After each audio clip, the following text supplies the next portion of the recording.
গাড়ি সহ পানিতে পড়ে গেছে। আপনার মায়ের বাঁচাইতে পারি নাই, আপনার নাতিনের বাঁচাইতে পারি নাই।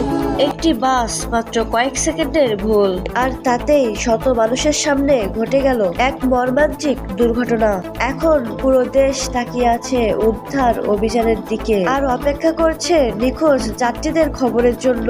বিকালের ব্যস্ত সময় ফেরিতে উঠছে যাত্রীবাহী একটি বাস। হঠাৎ নিয়ন্ত্রণ হারিয়ে মাত্র কয়েক সেকেন্ডের মধ্যে পুরো বাসটি তলিয়ে গেল নদীর পানিতে। চোখের সামনেই ঘটে গেল ভয়াবহ এক দুর্ঘটনা। চিৎকার, কান্না আর আতঙ্কে ভারী হয়ে ওঠে পুরো এলাকা। বাংলাদেশের গুরুত্বপূর্ণ দৌলতদিয়া ফেরিঘাট এলাকায় ঘটে এই মর্মান্তিক দুর্ঘটনা, যেখানে ঢাকাগামী একটি যাত্রীবাহী বাস সরাসরি পড়ে যায় পদ্মা নদীতে। প্রত্যক্ষদর্শীরা জানান, বিকেলের দিকে ঢাকাগামী সৌহার্দ্য পরিবহনের একটি বাস ফেরিতে ওঠার সময় হঠাৎ নিয়ন্ত্রণ হারিয়ে ফেলে। বাসটি তখন পন্টুন দিয়ে ফেরিতে ওঠার চেষ্টা করছিল, কিন্তু হঠাৎ করে বাসটি সামনে এগিয়ে গিয়ে পন্টুন থেকে সোজা নদীতে পড়ে যায়। মাত্র কয়েক সেকেন্ডের মধ্যেই বাসটি পানির নিচে তলিয়ে যায়। এ সময় ফেরিঘাটে থাকা মানুষজন আতঙ্কে চিৎকার করা শুরু করে। প্রাথমিকভাবে ধারণা করা হয় বাসটিতে প্রায় 40 থেকে 50 জন যাত্রী ছিল। প্রত্যক্ষদর্শীরা জানান, মাত্র